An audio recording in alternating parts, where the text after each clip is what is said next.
All right, team, let's get into it. Today we're going to talk through something that's absolutely fundamental to every project we touch, choosing the right infrastructure. Honestly, getting this right at the beginning saves us so many headaches down the road. So let's break down the options and create a really clear way to make these calls. Okay, so this slide really just nails the core question, doesn't it? Bare metal, VMs, or containers. Every single time we spin up a new service, this is the first decision we have to make. And look, it's never about finding the one best answer for everything. It's always about finding the right answer for the specific job at hand, balancing things like performance, cost, and how fast we need to move. So let's start at the very beginning with the most direct approach you can possibly have: bare metal. This is the OG, the foundation of everything else, and it's still around for some very good reasons. I mean, just look at how simple and clean this is. You've got your application, it runs on the operating system, and that OS runs directly on the physical server. That's it. There are no extra layers, no middlemen. It is a straight shot from our code right down to the silicon. And what's really interesting here is just how stark the trade-off is. On one hand, you get performance that is absolutely second to none. Every single CPU cycle, every bit of memory, it's all dedicated to your one application. Think about a massive mission-critical database that just can't afford any hiccups. That's a perfect use case. But the flip side is that it's rigid. This monster of a machine can only really do one thing at a time. It's a dedicated beast, for sure. So that rigidity of bare metal naturally led everyone to look for the next evolution, something that was built specifically to solve that flexibility problem. And that brings us to virtualization. And wow, this really shows the difference, right? We've introduced some new layers into the stack. Now our application runs inside its own guest OS, which is all neatly packaged up into a virtual machine. And the beautiful part is that multiple VMs can sit on a single physical server. This idea completely changed the game for data centers. So the real magic here, the thing that makes it all possible, is the hypervisor. The easiest way to think about it is like a traffic cop for the hardware.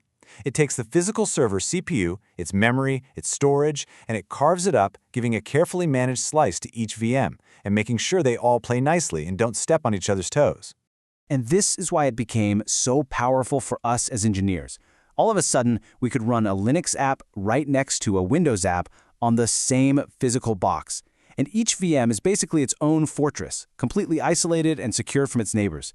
This is perfect for consolidating older legacy apps or for building multi-tenant platforms where that security and separation is just not negotiable. But, virtualization isn't perfect. It has its own overhead.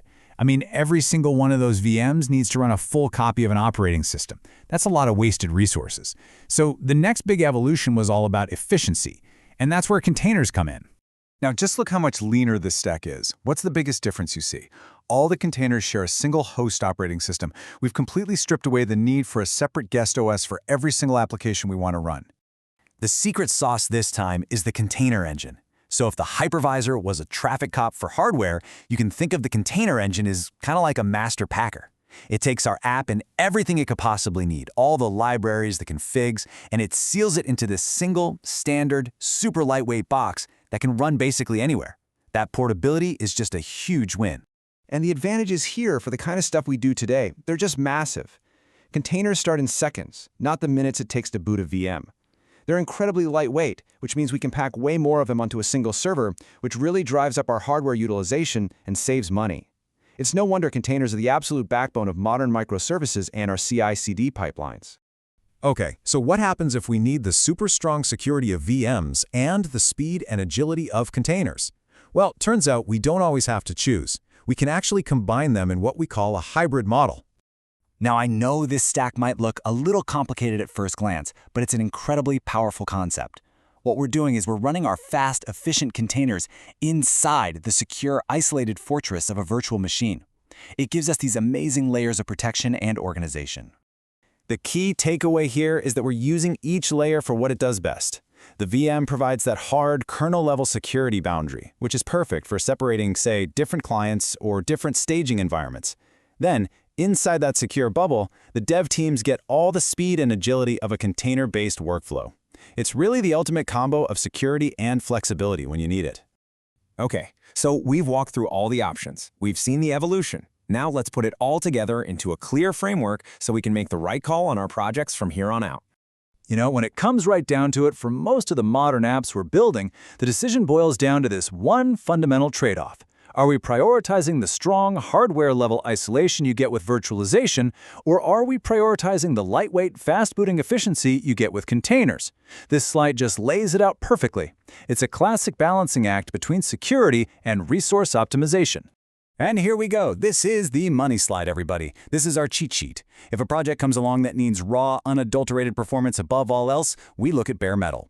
If we're trying to consolidate a bunch of older apps or we need really strict multi-tenant separation, virtualization is our go-to.